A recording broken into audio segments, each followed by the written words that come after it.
ደረግ እፈልጋለሁ። በደንብ አዳምጡኝ። ሁላችሁም ሪከርድ አስጀምሩ። አዑዙ ቢላሂ ሚነ ሸይጣን ረጂም። ልጀምር ነው። 1 2 3 አዑዙ ቢላሂ ሚነ ሸይጣን ረጂም። አሁን የማሳያችሁ በመጽሐፍ ቅዱስ አንድ ሰው እሱ እንዳይደፈር ሰዎች ሊደፍሩ ብለው እሱ እንዳይደፈር ሚስቱን በመቶ ሰው አስደፍሮ ወንድ አስደፍሮ ከዛም በኋላ ገለዋት። እሱም አስክሬኗን ወስደ ከትፎ ገለዋታል፣ ባሏ ማለት ነው። ከዛ ወደ አያገሩ በትነዋታል። ይሄን ነው ከመጽሐፍ ቅዱስ የምንመለከተው። አዳምጣችሁኛል? እሱ እንዳይደፈር ሚስቱን በመቶ እንዳስደፈረ ይሄ የመጽሐፍ ቅዱስ ታሪክ ነው። ማስረጃ መጽሐፈ መሳፍንት ምዕራፍ 19።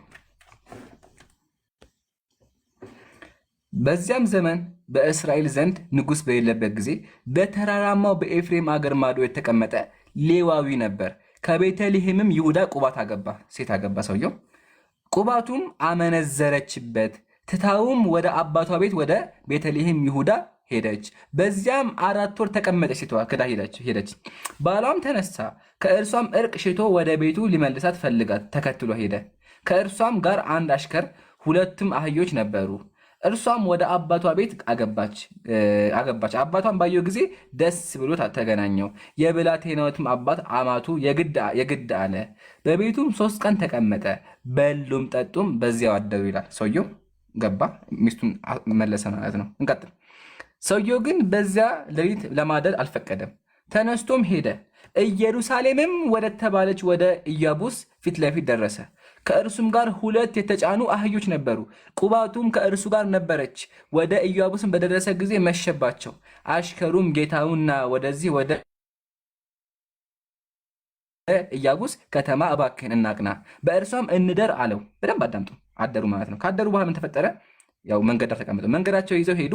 የብንያምም ነገድ በምትሆን በጊብዓ አጠገብ ሳሉ ፀሐይ ገባች። በጊብዓም ገብተው ያድሩ ዘንድ ወደዚህ አቀኑ። በገባም ጊዜ ሊያሳድራቸው ማንም በቤቱ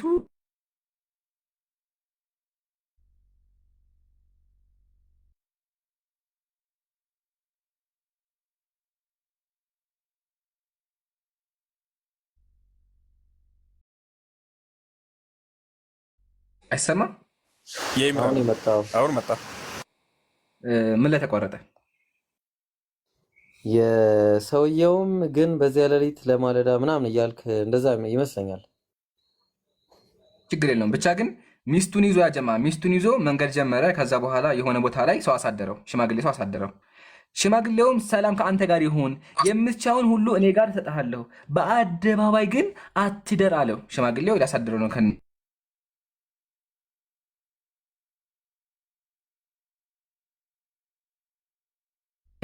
በሉም ጠጡ፣ ሰውነታቸውም ደስ ባሰኙ ጊዜ ወስላቶች የሆኑ የከተማው ሰዎች ቤቱን ከበቡ። ኢብራሂም ጉርስማ ያው ወስላታ የሆኑ ሰዎች ቤቱን ከበቡ፣ በርንም ይደበድቡ ጀመር። ደብደብደብ አደረጉ። ባለቤቱም ሽማግሌውን ወደ ቤት የገባው ሰው እንድንደርስበት አውጣልን አሉት። ሰማችሁ? ወንዱን እንድንደፍረው አውጣልን። አውዙ ቢላህ ሰምታችኋል? ወንዱን እስራኤላውያን ናቸው ሊደፍሩ ታጣልናል። እሺ ሊቀጥል እና ሊወሰልቱ ማለት ነው። አውዙ ቢላህ ሊወሰልቱ ማለት ነው። አወጣልናሉት። ባለቤቱም ሽማግሌው ወደ እነርሱ ወጥቶ ወንድሞቼ ሆይ ይህን ክፉ ነገር እባካችሁ አታድርጉ፣ ይህ ሰው ወደ ቤቴ ገብቷልና እንደዚህ ያለ ኃጢአት አትስሩ። ድንግል ልጄና የእርሱ ቁባት እነሆ አሉ። አሁንም አወጣላችኋለሁ። አዋርዷቸው፣ እንደወደዳችሁ አድርጉባቸው። ነገር ግን በዚህ ሰው ላይ እንደዚህ ያለ ኃጢአት አታድርጉ አለ። እባካችሁ ሰውየውን እንዳትደፍሩት፣ የእሱ ሚስት ድፈሩ አለ። እንደምናውቀው ወንድ ወጥቶ ይጋጠማል፣ ይደባደባል፣ ይሳየፋል እንጂ ሚስቱ ድኳ አስደፍሩ። ሰውየው ራሱን ለመጠበቅ ብሎ ሚስቱን ላከ። ነገር ግን በዚህ ሰው ላይ እንዲህ አታድርጉ። ያው ሚስቱ አለች፣ እነሆ አሉ፣ እነሆ አውጣላችኋል፣ እንደፈለጋችሁ አድርጎባችኋል፣ እንደፈለጋችሁ። ሚስቱን ላከ ተደብቆ ማለት ነው። ከዛ ሰዎቹ ግን አልሰሙም፣ ነገሩን አልሰሙም። ሰውየውም ዕቁባቱን ይዞ አወጣላቸው፣ ደረሱባትም። ሌሊቱንም ሁሉ እስኪነጋ ድረስ አመነዘሩባት። ኧረ ብራዘር ምን እሺ ኢና ሊላሂ ወኢና ኢለይሂ ራጂዑን ጎህም ቀደደ አለ።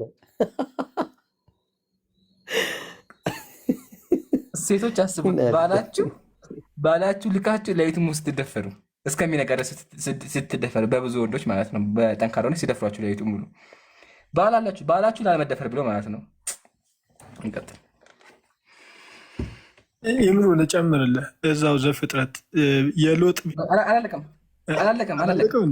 እንዴ? ገና እኮ ነው፣ ገና ነው ታሪኩ። ጎህም በቀደደ ጊዜ ለቀቋት። ሲነጋ ደፍረው ተዋት። ከዛ ለይቱ ሙሉ ከደፈሩ በኋላ ሴቲቱ ማለዳ መጣች። ጌታዋም ባለበት በሰውየው ቤት ደጅ ወድቃ እስኪነጋ ድረስ በዚያ ቀረች።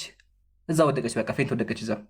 ጌታዋም ማለዳ ተነሳ፣ የቤቱን ደጅ ከፈተ፣ መንገዱንም ለመሄድ ወጣ። እነሆም ዕቁባቲቱ ሴት በቤቱ ደጃፍ ወድቃ እጇም በመድረክ ላይ ነበረ። እርሱም ተነሺ እንሂድ አላት። ይሄ ምን አይነት ወንድ ነው? ምን አይነት መጽሐፍ ቅዱስ ነው? ሌሊቱን ሙሉ አስደፍሮ ተነሺ ይላታል እንዴ? ቅዱሳን ሌሊቱን ሙሉ አስደፍሯት፣ እሱ ራሱ ልኮ አስደፍሯት ተነሺ እንሂድ አላት። እርሷ ግን ሞታ ነበር። ማለትም ትሞታለች። ሌሊቱን ሞታ ደፍራማ ሰው አትሆንም። አልመለሰለችለትም። በዚያን ጊዜ በአህያው ላይ ጫናት። ተነስቶም ወደ ስፍራው ሄደ። ወደ ቤቱን በመጣ ጊዜ ካራ አነሳ፣ ቢላ ናጉድ ስማ፣ ቢላ አነሳ። ምን ሊያደርግ ነው? ቁባቲቱንም ይዞ ከአጥንቶቿ መለያ ላይ ለ12 ቆራርጦ ወደ እስራኤል ሀገር ሁሉ ሰደደ።